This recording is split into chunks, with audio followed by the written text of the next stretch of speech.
Good evening. Back in the early 90s, many cities began to deal with the reality of gang violence. Many communities tried to bury it. If it wasn't right in my backyard, I wasn't going to worry about it. And as long as communities ignored it, the problem became worse. One community in East Los Angeles found themselves in the middle of a war between 8 different gangs. A group of women met to pray about it and to study God's Word. At this particular prayer meeting, they were studying the passage in Matthew 14:22 that tells us the story of Jesus walking on the water. The disciples are making their way across the lake. A wind blows up. It's a very strong wind, and in the middle of it, Jesus is walking toward them on the water. And Peter, for some reason, thinks the obviously best choice would be to get out of the boat and go be next to Jesus. Which he's got a point there. But the chaos overwhelmed him, and he took his eyes off Jesus and he became afraid. Peter and Jesus get back into the boat. The wind calms down. And the women are meditating on this passage, and they're praying together, and all of a sudden one of the women says, "I've got it. I've got an idea." And they say, "What?" And she says, "Get out of the boat." And they look at her like she's crazy or something. "What do you mean, get out of the boat?" She said, "We are holed up in this safe place, the church building. But the battle is outside of us. The conflict is outside of us. Let's get out there." There was about 70 women in this group, and there was a couple of men. And for the next week, they did a parade of sorts between the different barrios. And they would take chips and salsa and soda pop, and someone had a guitar, and they would sing songs of their heritage from Mexico and remind these young people of who they were. And they wouldn't claim that they solved the problem, but a lot of those young people, for the first time, experienced random kindness. They thought perhaps maybe there are some better ways to live our lives than being involved in gangs and violence. And those efforts live on today. That group of prayer warriors were what we might call third-siders. Third-siders are people who serve as conduits for conflict resolution. Usually in conflict, there's a couple of people involved, 2 sides.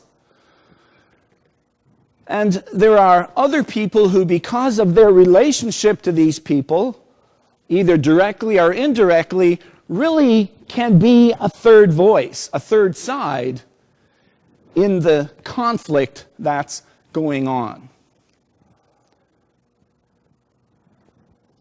That is what Abigail did in our part of the story that we're going to look at this evening in 1 Samuel 25, beginning in verse 1. The passage starts off by telling us of the death of Samuel. It says, "Samuel died, and all Israel assembled to mourn for him. And they buried him by his home in Ramah. Then David went down to the wilderness of Paran. A man in Maon had a business in Carmel, and he was a very rich man with 3,000 sheep and 1,000 goats, and was shearing his sheep in Carmel. The man's name was Nabal, and his wife's name was Abigail. The woman was intelligent and beautiful, but the man, a Calebite, was harsh and evil in his dealings. While David was in the wilderness, he heard that Nabal was shearing sheep. So David sent 10 young men, instructing them, "Go up to Carmel, and when you come to Nabal, greet him in my name.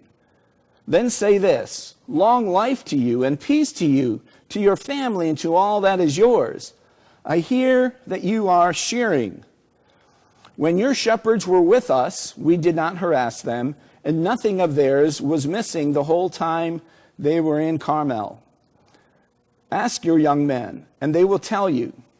So let my young men come and find favor with you, for we have come on a feast day. Please give whatever you can afford to your servants and to your son David.' David's young men went and said all these things to Nabal on David's behalf, and they waited. And Nabal asked them, 'Who is David? Who is Jesse's son? Many slaves these days are running away from their masters. Am I supposed to take bread, my water, and my meat that I butchered for my shearers and give it to these men? I don't know where they are from.' David's men retraced their steps. When they returned to him, they reported all these words. And David said to his men, 'All of you put on your swords.' So David and all his men put on their swords. About 400 men followed David, while 200 stayed with the supplies." Nothing good. It seems like nothing good is going to be coming from this.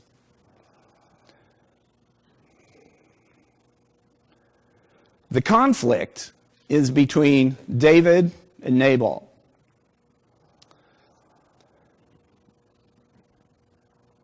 And David at this time is experiencing a lot of stress, a lot of high volume crisis.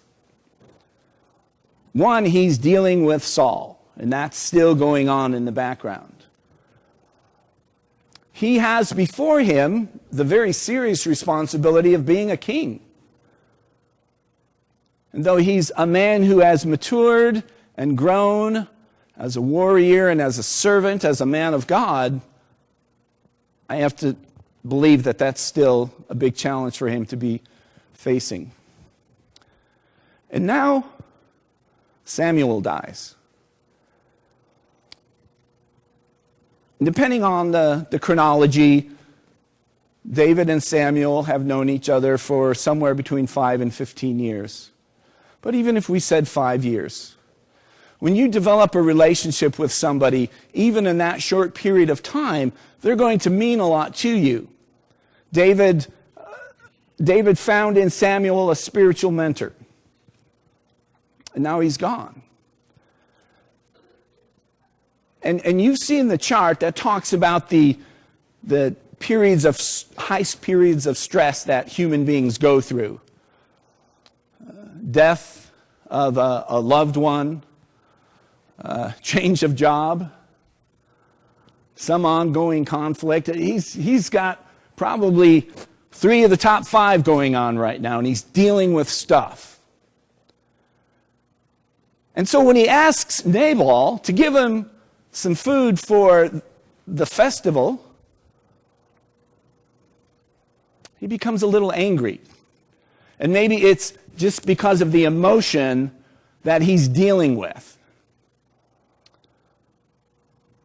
Nabal is in the wilderness shearing sheep. This is a big time if your economy depends on sheep and goats. It generally happened twice a year in the spring and in the fall. And it really was a big time for them. I think of it maybe, and we don't even know this. I appreciated your words this morning about how sometimes there are things in the Bible that there's no way we can identify with. I don't know anything about sheep shearing, and I don't even know anything about cattle herding. But that was the imagery I was going to give you tonight. back in the Old West days, they drive the cattle to market, and when the cowboys get there, they just kind of cut loose and get wild and shoot up the town. I think it's something like that. Sheep shearing time. Maybe they're not shooting up the town, but it does involve, it appears, some drinking. We have this example, and then later on in the story of David's son Absalom and Ammon, that's sheep shearing time and people drinking. So this is what I equate it to. And it's expected. Nabal and David are kinsmen. Nabal is a Calebite, and he's part of the tribe that David's from. So they're related. David has protected Nabal's people in the past, and it was very legitimate and logical for David to ask this. And Nabal just shuts him down and insults him. Not only does he shut him down, he insults him. And David is angry, and it doesn't look like anything good is going to come from this.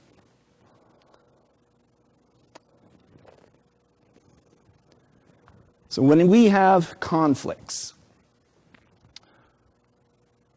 we have to first consider the consequences.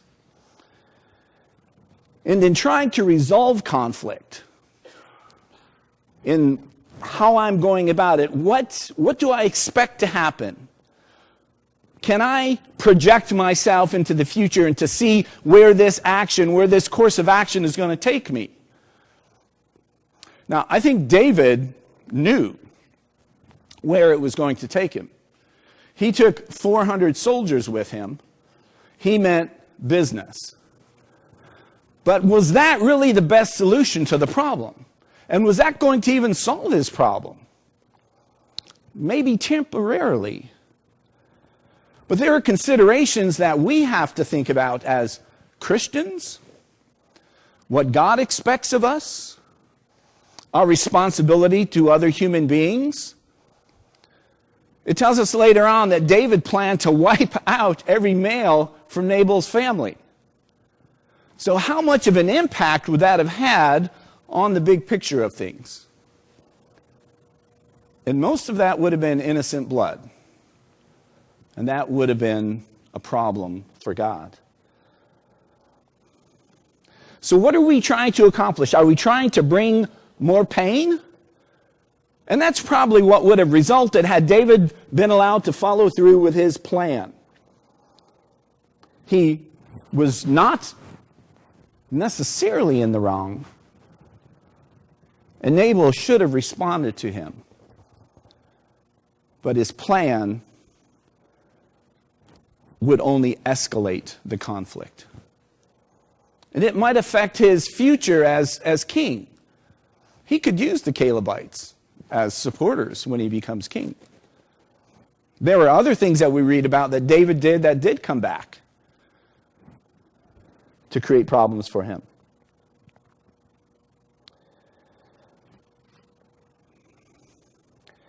In order to fairly consider the consequences, as people of faith, we have to begin dealing with conflict not out of our emotion. And that's where I think David was coming from. And we're going to talk about this in a minute. He wasn't operating according to his core beliefs, his core values. He was caught up in the emotion at a very difficult time. And I can see this. This has happened to me. It's like one more thing happens to me and I'm going to snap. Anybody identify with that? Yeah. We can see what David is going through. But we can't act on these impulses. We cannot act on our feelings like this. There has to be something else controlling us. Romans chapter 8 gives us some insight into what God hopes we will do when we face these difficult circumstances. Romans 8 and verse 26.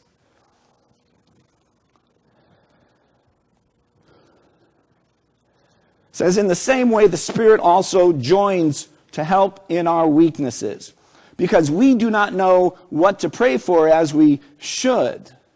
But the Spirit himself intercedes for us with unspoken groanings.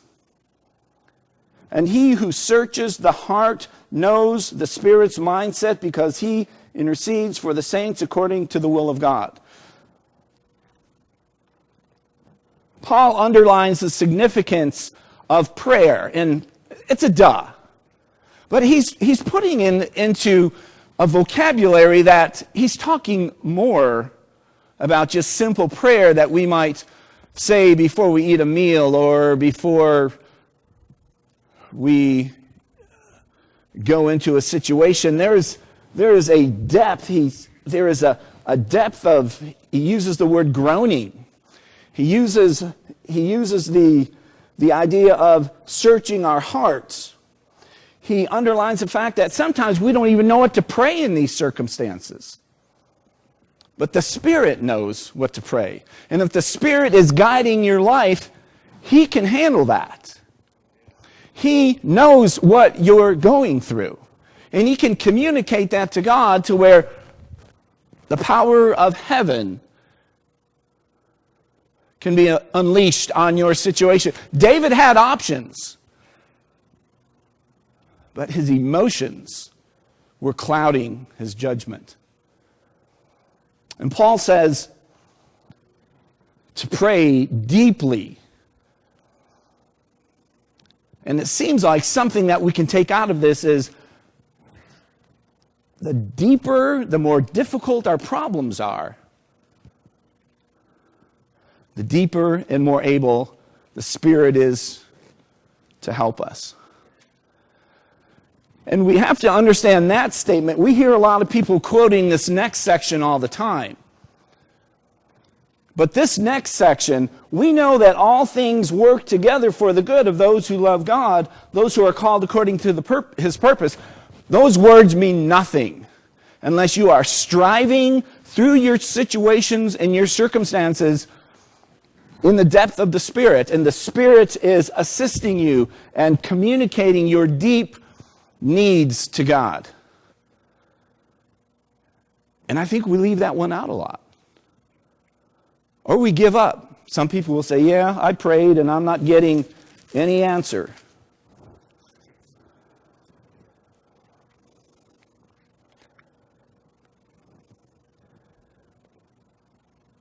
The consequences that we want to happen have to do with resolving the conflict, not making it worse. And God is able to take these difficult situations where we can't possibly see any good that can come from this. God is able to take that. But in order for God to be involved in your life, you've got to deeply be involved in his thing. Second, when I have a conflict and I'm looking for a conflict resolution, I need to be willing to take action even if it costs me something. Abigail knows the man that she's married to. One of her servants comes and tells her that men from David were just insulted by this foolish husband. The servant says no one can talk to him. And she understands it, and so she begins to formulate a plan, a little conflict resolution, a little third-sider action on the part of this situation. And it picks up in verse 23 as she has gotten the things that would bless David's life, the things he would need for this time of festival. Verse 23, when Abigail saw David, she quickly got off the donkey, fell with her face to the ground in front of David. She fell at his feet and said, "The guilt is mine, my lord. But please let your servant speak to you directly. Listen to the words of your servant. My lord should no longer pay attention to this worthless man, Nabal, for he lives up to his name. His name is Nabal, and stupidity is all he knows.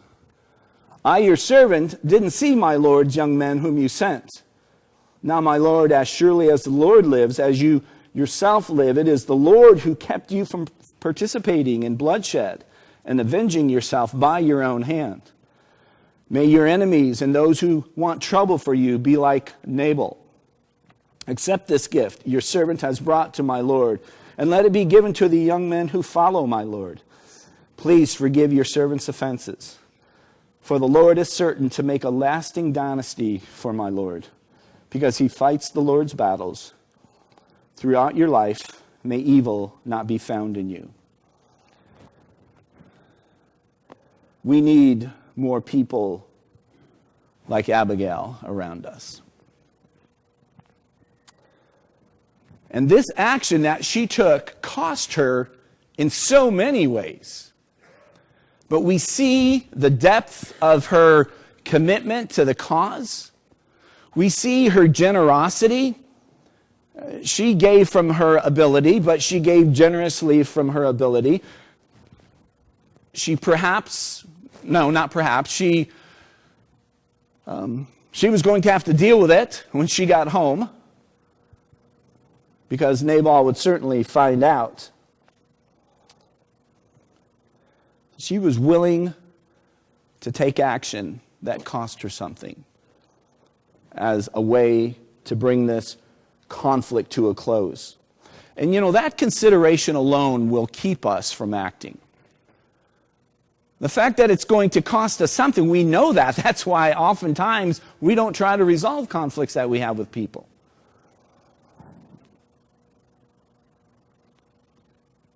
Because it may mean that I'm going to have to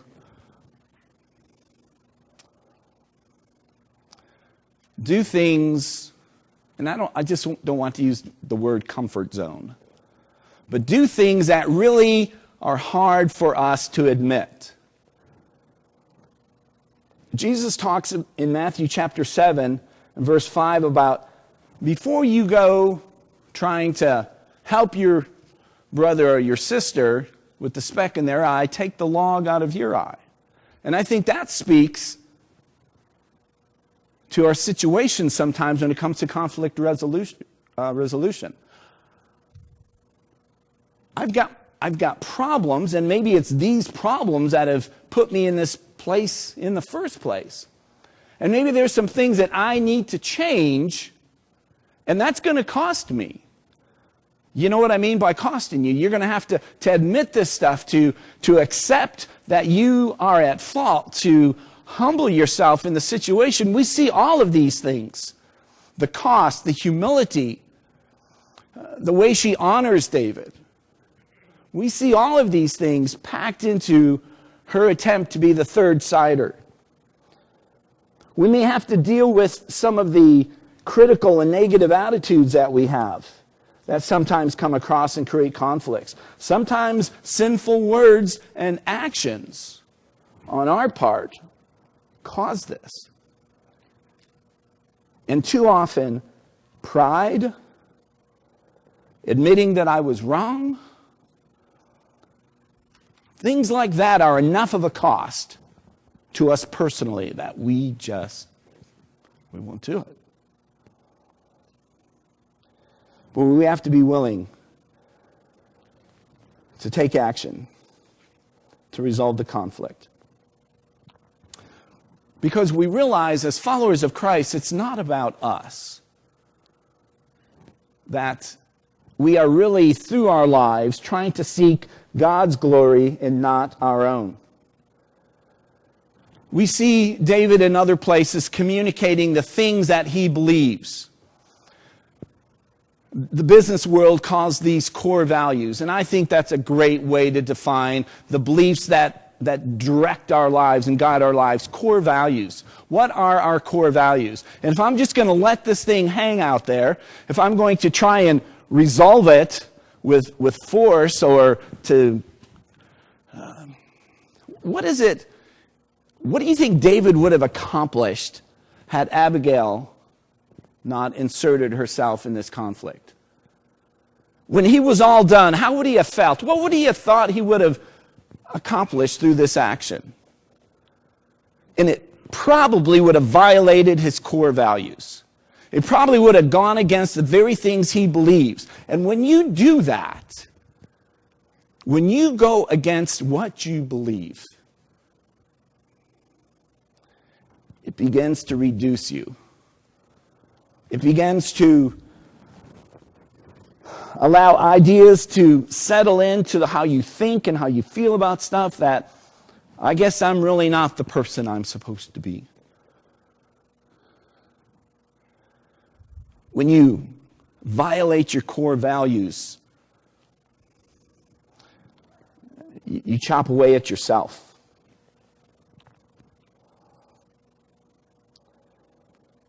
A core value that we should have is above everything that our lives are honoring and pleasing to God. And that because of that, it dictates how we interact with people. And you know, we're going to have conflict. We're going to have conflict. But it's how we deal with that that's going to make all the difference in our world and either help us to grow as individuals or to shrink. Romans 12, verses 17 to 19 give us a statement of a core value that deals with what we're talking about tonight. Paul says, "Do not repay anyone evil for evil. Try to do what is honorable in everyone's eyes." What a statement. If possible, on your part,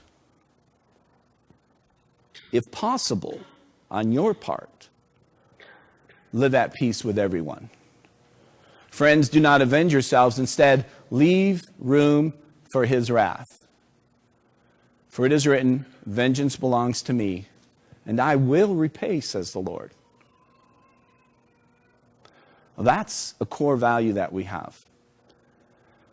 And that statement really speaks to, even if you're being wronged, even if this is disrespecting me, maybe that's part of what David was thinking. There's no way this fool is going to disrespect me.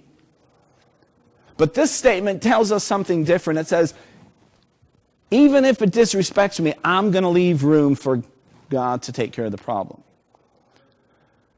And as we read to the end of the story, God does take care of the problem in every conceivable, amazing way. Talk about God, the statement that Paul makes, everything works for the good for those who are called according to his purpose.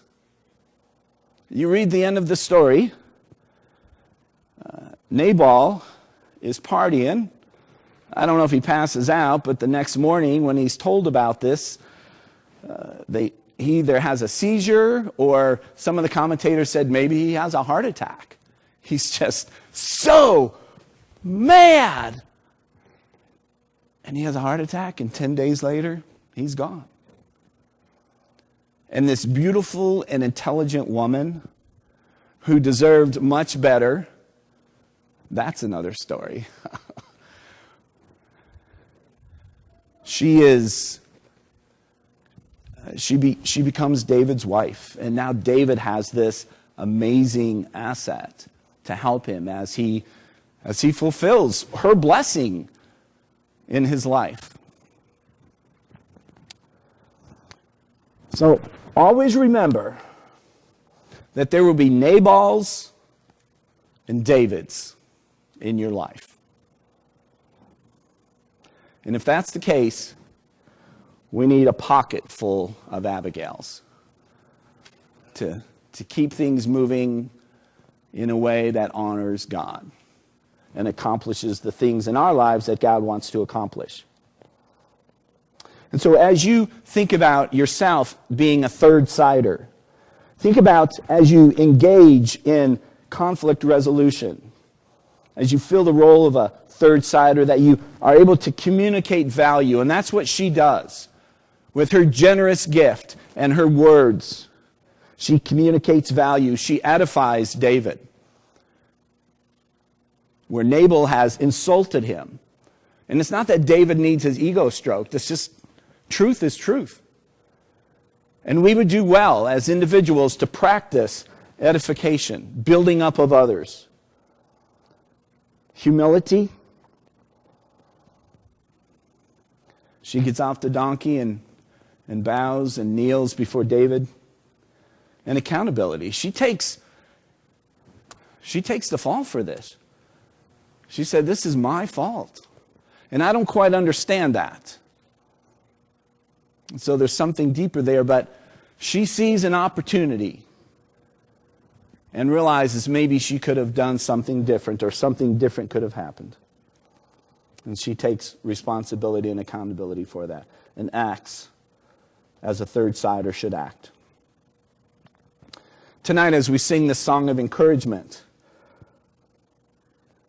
I want to challenge you to think about how the principles of conflict resolution might apply to your life in the things that are going on, or think in terms of what you have to bring as a third-sider in whatever conflict you may be dealing with, or you may be a part of your extended life.